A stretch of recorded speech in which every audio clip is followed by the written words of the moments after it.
Hi friends, எல்லோருக்கும் வணக்கம். எல்லோரும் எப்படி இருக்கீங்க? நல்லா இருக்கீங்களா? இன்றைக்கி அந்த கதையோட அடுத்த பகுதி தான் பார்க்க போகிறோம்.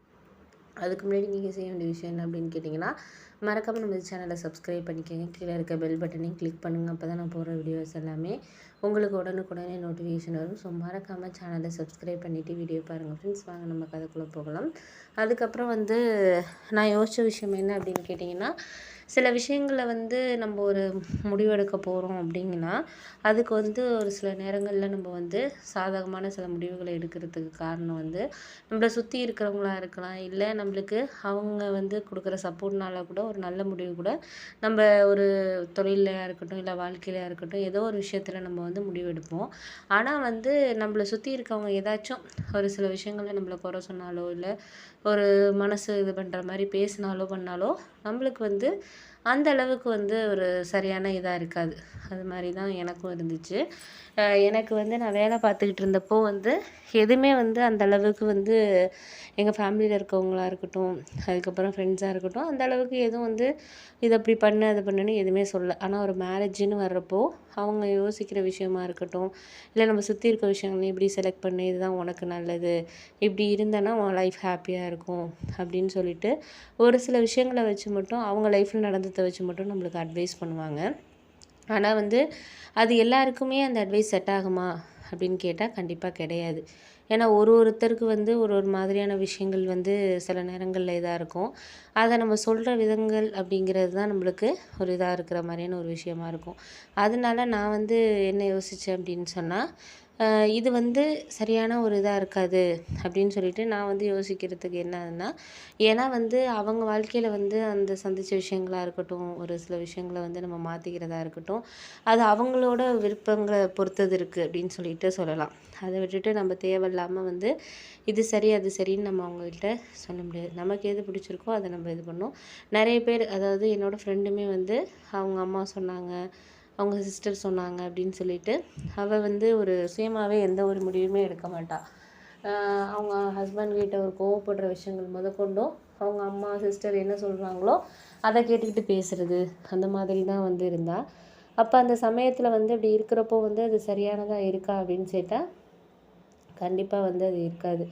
ஏன் அப்படின்னா, நம்மளுக்கு ஒரு சில விஷயத்த நம்மளால் சரியான ஒரு இதில் நம்மளுக்கு பார்க்குறதுங்கிறது நம்மளுக்கு கொஞ்சம் இதாக இருக்கும். அதனால் எதாக இருந்தாலும் நம்ம பார்த்துக்கலாம் அப்படின்னு சொல்லிட்டு நான் என்னோட ஒரு சுய முடிவை தான் நான் எந்த விஷயத்துல இருந்தாலும் எடுக்கிறதுக்கு நான் பழகிக்கிட்டேன். ஏன்னா அவங்க சொல்கிறாங்க இவங்க சொல்கிறாங்கன்னு நம்ம எந்த ஒரு முடிவுமே எடுக்க முடியாது. அதே மாதிரி தான் இருந்தேன். அப்போ அந்த சமயத்தில் தான் எங்கள் அண்ணன் இது மாதிரி பிரியாவுக்கு இந்த மாதிரி மேரேஜ் பண்ணலாம் அப்படின்னு சொல்லிட்டு ஒரு முடிவு எடுத்ததுக்கு அப்புறம் சரி பார்த்துக்கலாம் அப்படிங்கிற ஒரு முடிவில் இருந்ததுக்கப்புறம் எனக்கு என்ன விஷயம் தோணுச்சுன்னா, சரி இதுக்கப்புறம் நம்ம எந்த ஒரு விஷயமா இருந்தாலும் நம்மளுக்கு சரியான ஒரு இதில் நம்ம அணுகிறதுக்கு நம்ம தான் இது பண்ணிக்கணும். அண்ணன் சொல்கிறாங்க, அவங்க சொல்கிறாங்க, இவங்க சொல்கிறாங்கன்னு நம்ம எந்த முடிவும் எடுத்துடக்கூடாது அப்படிங்கிறதுல தான் நான் இருந்தேன். சரி அதுக்கப்புறம் பார்த்துக்கலாம் அப்படின்னு சொல்லிட்டு நான் இருந்ததுக்கப்புறம் தான் அப்போ அண்ணன் இந்த மாதிரி ஒரு மேரேஜ் ப்ரப்போசல் ஒருத்தவங்க கொடுத்துருக்காங்க அப்படின்னு சொல்லிட்டு கொண்டு அம்மாக்கிட்ட பேசிகிட்டு இருந்தார். எனக்கு அந்த அளவுக்கு சுத்தமாக அது பிடிக்கல. ஏன் அப்படின்னா, ஏன் ஒர்க் ரிலேட்டடாக இருக்கிறவங்கள மாதிரி இருந்தால் ஒரு மேரேஜுக்கு அப்புறமும் நிறைய விஷயங்களை ஒரு ஷேர் பண்ணுறதுக்காக இருக்கட்டும், புரிஞ்சுக்கிறதுக்காக இருக்கட்டும், அந்த ஃபீல்ட்லேயே இருக்கவங்களா இருந்தால் கொஞ்சம் ஓரளவு எனக்கு ஓகே மாதிரி இருக்கும். அதை விட்டுட்டு நம்ம சரி நம்ம வேணாம் அப்படிங்கிற மாதிரி நம்ம ஒரு சில விஷயங்கள் இது பண்ண ஆரம்பித்தோன்னா அப்போதைக்கு நம்மளுக்கு அது கரெக்டாக இருக்குமான்னு கேட்டால் கரெக்டாக இருக்காது அப்படின்ட்டு தான் எனக்கு தோணும். அதனாலேயே நான் யோசித்தேன், சரி இது வேணாம் அப்படின்னு சொல்கிற முடிவெடுக்கிறதுக்கு முன்னாடி எங்கள் அம்மா சொல்லிட்டாங்க, பையன் ரொம்ப நல்லா இருக்கான், ஃபேமிலியெல்லாம் ஓகே தான் அப்படிங்கிற மாதிரி அவங்களே ஒரு முடிவு எடுத்துக்கிட்டாங்க. ஆனால் நான் எங்கள் வீட்டில் நான் எப்போதுமே எல்லாத்துக்கும் கொஞ்சம் ஆமான்னு தான் சொல்லுவேன். ஆனால் இந்த விஷயத்தில் நம்ம ஆமாம் சொன்னோன்னா நம்மளுக்கு நாளைக்கு லைஃப் சரியாக இருக்காது அப்படின்னு எனக்கு புரிஞ்சிச்சு. அதனால் என் மனசுக்கு தோன்ற விஷயம் இது மாதிரி எனக்கு சரியில்லை அப்படின்னா ஓகே அப்படின்னு சொல்லிவிட்டு நம்ம அதை இது பண்ணிட்டு போயிடணும்.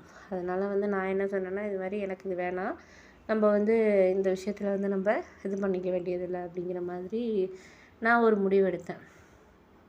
சரி பார்த்துக்கலாம் அப்படின்னு சொல்லிட்டு அதுக்கப்புறம் நான் அந்த முடிவெடுத்ததுக்கு காரணம் அம்மாக்கிட்டேயும் சொல்லிட்டேன், எனக்கு இதில் விருப்பம் இல்லை, நீங்கள் சொல்கிறதுக்காக நான் கல்யாணம் பண்ணிக்க முடியாது, எனக்கு வந்து என் ஃபீல்டில் இருக்கிற மாதிரியே நம்ம ஒரு பையனை தேடுறது தான் எனக்கு பிடிச்சிருக்கு. என் விருப்பத்தை சொல்லிட்டேன். நீங்கள் இதுக்கப்புறம் இந்த விஷயத்தில் வந்து பேச வேண்டிய அவசியம் இல்லை அப்படின்னு சொல்லிட்டு நான் சொல்லிட்டேன். அதனால் வந்து சில விஷயங்கள் நம்மளுக்கு என்ன தான் சொன்னாலும் ஒரு சில போகலாம். அதுக்கப்புறம் வந்து நான் அம்மாக்கிட்ட இது மாதிரி எனக்கு இந்த பையன் வேணாம், எனக்கு வந்து நான் என் ஃபீல்டில் தான் வேலை பார்க்குற மாதிரியான ஒரு பையனை தான் செலக்ட் பண்ண விரும்புகிறேன் அப்படின்னு சொல்லிட்டு சொன்னதுக்கப்புறம் வந்து அவங்க வந்து என்கிட்ட கோவப்பட ஆரம்பித்தாங்க. அது எப்படி நீ சொல்லலாம், நாங்கள் உனக்கு பார்க்குறது வந்து சரியாக இருக்காதா, நீ எப்படி அது மாதிரி சொல்லலாம் அப்படின்னு சொல்லிட்டு அவங்களுக்குள்ளேயே வந்து ஒரு முடிவெடுக்கிறதுக்கு அண்ணன் வந்து சொன்னார், இந்த பையன் நல்லா தானே இருக்கான், என்ன அவனுக்கு இது, நீங்கள் அவங்க சொல்கிறாங்க இவங்க சொல்கிறாங்கன்னு கேட்டுட்டு தேவையில்லாமல் வந்து உன் லைஃப்பை இது பண்ணிக்காத அப்படிங்கிற மாதிரி எங்கள் அண்ணன் சொன்னான். ஆனால் வந்து எனக்கு வந்து என் முடிவில் நான் வந்து ரொம்பவே தெளிவாக இருந்தேன். ஆனால் எங்கள் அப்பாவும் எனக்கு கொஞ்சம் சப்போர்ட் தான் பண்ணார். ஏன்னா அவள் வந்து ஒர்க் பண்ணுறா, அவளுக்கு ஏற்ற மாதிரி நீங்கள் பார்த்து முடிவு பண்ணுங்க அப்படின்னு அப்பா சொன்னார் எனக்கு. உடனே எங்கள் அம்மா வந்து எனக்கு தெரியாதா, நீங்கள் என்னத்தை சொல்கிறீங்க அப்படின்னு சொல்லிட்டு எங்கள் அப்பாவே பேச ஆரம்பிச்சிட்டாங்க. நான் வந்து சொல்லிட்டேன், நீங்கள் அப்பாவை பேசினாலும் சரி இல்லை அண்ணன்ட்ட நீ கோவப்பட்டாலும் சரிம்மா, அதை பற்றி எனக்கு வந்து கவலை கிடையாது. நீங்கள் 2 பேரும் எனக்கு கோவப்படுறதுனால நான் வந்து இந்த கல்யாணத்துக்கு சம்மதிப்பேன்னு மட்டும் நினச்சிடாதீங்க. என் ஃபீல்டில் வேலை பார்க்குற மாதிரி எனக்கு பிடிச்ச மாதிரி நீங்கள் ஒரு இதை கொண்டு வாங்க, கண்டிப்பாக நான் வந்து அக்செப்ட் பண்ணுறேன். இல்லைன்னா மேரேஜை பற்றி இப்போதைக்கு நீங்கள் பேச வேண்டாம் அப்படின்னு நான் ஒரே இதிலே சொல்லிட்டேன். அதை சொன்னதுக்கப்புறம் வந்து அவங்க வந்து ஒரு சில விஷயங்களை வந்து நம்மளுக்கு சொல்கிற விஷயங்களை வந்து நம்ம வந்து என்ன தான் வந்து நம்ம சொன்னாலும் பண்ணாலும் ஒரு சில நேரத்தில் வந்து நம்மளால் வந்து சரி பண்ணுறதுங்கிறது நம்மளுக்கு கரெக்டாக இருக்குமா என்னன்னு தெரியாது. அதே மாதிரி தான் எனக்கு இருந்துச்சு. சரி, இதுக்கப்புறம் வந்து நம்ம வந்து இந்த விஷயத்தெல்லாம் வந்து பார்த்துக்கலாம் அப்படின்னு சொல்லிட்டு ஒரு முடிவில் இருந்தேன். அதுக்கப்புறம் வந்து அம்மா இது மாதிரி சரின்ட்டு என்கிட்ட 2-3 நாளாகவே பேசலை. நான் அதை பற்றி கவலைப்படல. ஏன் அப்படின்னா அவங்க வந்து ஒரு முடிவை நம்மளுக்கு வந்து இது பண்ணணும் அப்படின்ட்டு அதை சம்மதிக்க வைக்கணும்னு பண்ணுறாங்க. அதுக்கு நம்ம சம்மதிக்கிறதுக்கு நம்ம அது சரியாக வராது அப்படின்னு சொல்லிட்டு நானுமே ஓகே, சரி இதுக்கப்புறம் வந்து இது சரியாக வராது அப்படின்னு சொல்லிட்டு நானுமே வந்து முடிவு பண்ணிட்டேன். சரி, இதுக்கப்புறம் வந்து இந்த விஷயத்த வந்து நம்ம இதுக்கப்புறம் பேசுகிறது யூஸ் இல்லை அப்படின்னு சொல்லிட்டு நானே வந்து சாப்பாடு பண்ணிக்கிறது. அம்மா எனக்கு காலையில் இப்போது 8 மணிக்கெலாம் ஆஃபீஸ்க்கு டிஃபன் எல்லாம் செஞ்சு வச்சுருவாங்க. ஆனால் நான் இந்த விஷயத்த சொன்னதுலேருந்து அவங்க வந்து டிஃபன் செய்கிறதுல எதுவுமே இல்லை. அதனால நானும் வந்து அவங்க அப்படி இருக்காங்க அப்படிங்கிறதுனால நம்மளும் வந்து இது பண்ணிகிட்டு இருக்கக்கூடாது அப்படிங்கிறதுனால நான் வந்து என்ன யோசிச்சேன்னா, சரி இதுக்கப்புறம் வந்து இந்த விஷயத்தில் வந்து நம்ம வந்து தேவையில்லாமல் இது பண்ணிகிட்டு இருக்க வேண்டியதில்லை அப்படின்னு சொல்லிட்டு அவங்களுக்கு தெரிஞ்சதை தான் பண்ணிக்கிட்டு இருக்காங்க, நம்மளுக்கு வந்து இது சரியாக வராது அப்படின்னு சொல்லிட்டு நான் என்ன பண்ணேன், ஒரு சில விஷயங்களை நம்ம வந்து எப்படி தான் நம்ம வந்து அவங்கக்கிட்ட இது ஓகேன்னு சொன்னாலும் நாளைக்கு இன்னொரு விஷயத்துக்காக நம்மளை வந்து சம்மதிக்க வைக்கணும்னு நினப்பாங்க. அதனால் நான் வந்து நானாகவே எழுந்திரிச்சு ஒரு 6 மணிக்கெலாம் எழுந்திரிச்சு கிளம்பிட்டு ஏதாச்சும் சிம்பிளாக வந்து டிஃபன் ஏதாச்சும் செஞ்சு எடுத்துகிட்டு மதியானம் மட்டும் ஆஃபீஸில் லஞ்ச் சாப்பிட்டுட்டு அப்படி தான் இருந்தேன். அவங்களே ஒரு மாதிரி இதாகிட்டாங்க. ஒரு வாரம் வந்து அப்படி தான் இருந்தாங்க. நான் பாட்டுக்கு என்னோடய வேலையை செஞ்சுட்டு ஈவினிங் வந்து நைட்டு சாப்பாடு செஞ்சுருப்பாங்க, அப்பாவுக்கு செய்கிறாங்களா அதுலேயே நானும் வந்து ஏதாச்சும் சாப்பிட்டுக்கிறது. அப்படி இல்லாட்டினா கூட நான் வர்றப்பே கூட ஏதாச்சும் பார்சல் வாங்கிட்டு வந்து சாப்பிட்றது கடையில், அப்படி தான் பண்ணிகிட்டு இருந்தேன். ஒரு வாரத்தில் அவங்களுக்கே ஒரு மாதிரி கஷ்டமாயிடுச்சு, என்னடா அப்படிங்கிற மாதிரி. அதுக்கப்புறம் அம்மா வந்து கொஞ்சம் மனசு மாதிரி வந்து பேசினாங்க. நான் என்ன சொல்கிறேன், நல்ல பையனாக இருக்கான்னு தானே சொல்கிறேன் அப்படின்னோடனே, இல்லைம்மா நீங்கள் வந்து புரிஞ்சுக்கிற மாட்டேங்கிறீங்க, உங்களுக்கு புரிய மாட்டேங்குது. அந்த பையன் வந்து ஒரு டைமுக்கு வருவார் வேலைக்கு போயிட்டு. இதே என் ஆஃபீஸோ இல்லை என் ஃபீல்டில் வேலை பார்க்குறவங்கன்னா கொஞ்சம் தெரியும். எனக்கு வந்து நைட் ஷிஃப்ட்டும் போடுவாங்க, பகல் ஷிஃப்ட்டும் போவேன், சிலப்போ ட்ரைனிங் போடுவாங்க. அதெல்லாம் வந்து ஒரு புரிஞ்சிக்கக்கூடிய பையனாக இருந்தால் நாளைக்கு எங்களுக்குள்ளே வந்து ஒரு பிரச்சனைகள்னு எதுவும் வராது. இல்லைன்னா எங்களோட இந்த பிரச்சனைகள் வந்து நம்மளுக்கு வந்து ஒரு சரியான ஒரு இதில் இருக்காது. அதனால நீ முடிஞ்ச வரைக்கும் நான் உங்ககிட்ட சொல்கிறது ஒரு விஷயந்தான், இது வந்து இப்போது எடுக்கிற முடிவு வந்து நம்ம எடுத்துடலாம். நாளைக்கு இதனால உங்களுக்கு எதுவும் வந்து என்னை கல்யாணம் பண்ணி கொடுத்துட்டு அது சரியில்லை இது சரியில்லை நீ அப்பாவும் ஃபீல் பண்ணக்கூடாது, அண்ணன் வந்து சொல்கிறான் அப்படின்னு சொல்லிட்டு நீ எல்லா விஷயத்தையும் கேட்டுக்கிட்டு இருக்காத.